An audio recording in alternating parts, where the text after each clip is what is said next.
กูไม่ย่างมาเดี๋ยวซีเงียบคุณแม่ตัวนี้รีวิวการตัดผม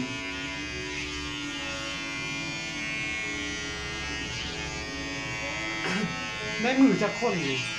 พ่อบนมือครับ400-500เกือบ300ไปทางมันไปตัดไว้ได้คือตัดผมหรือว่าความไวนี่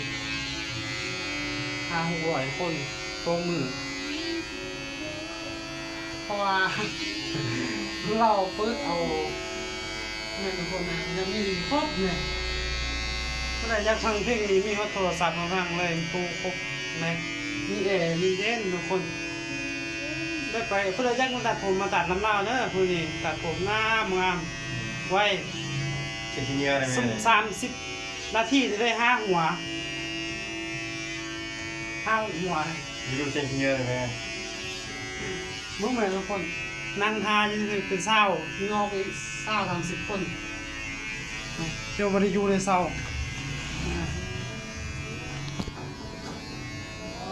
เนี่ยฝีมือเราอันโลกเอ็กโซมาไล่ตรงนี้เนาะ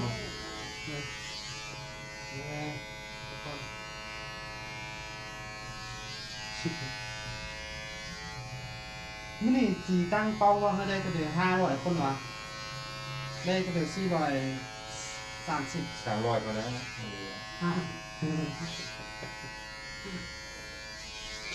แม่ทุกคนงามทุกคนอยากบอกว่าทั่วประเทศลาวผู้หญิงตัดงามกันมูใช่เลยขณะนี้กำลังตัดผมแม่นั่งพาแม่นี่เลยก็มีช่วยเอานอนทุกคนเพราะว่ามันทาคิ้วลายคนอันนี้มันคิ้วเท่าไหร่คิ้วที่500วะผมไปใช้ย่างมาเดี๋ยวซีเงียบกูพี่ทันก็น่าตัดผมแม่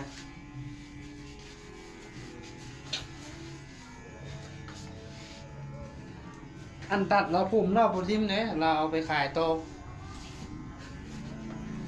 เราใส่ถุงขายโตเพราะว่ามีคนทับซื้อผมเรากิโลอะไรผมไม่ไหวแม่ยาวโบดของเบิ้งเอาไอ้ตัดไม่ไหวจะเจ็ดไหมโซ่ไหมโซ่ไอ้ตัดไม่ไหวจะเจ็ดเลยนะมิสไลด์นี้มือเลย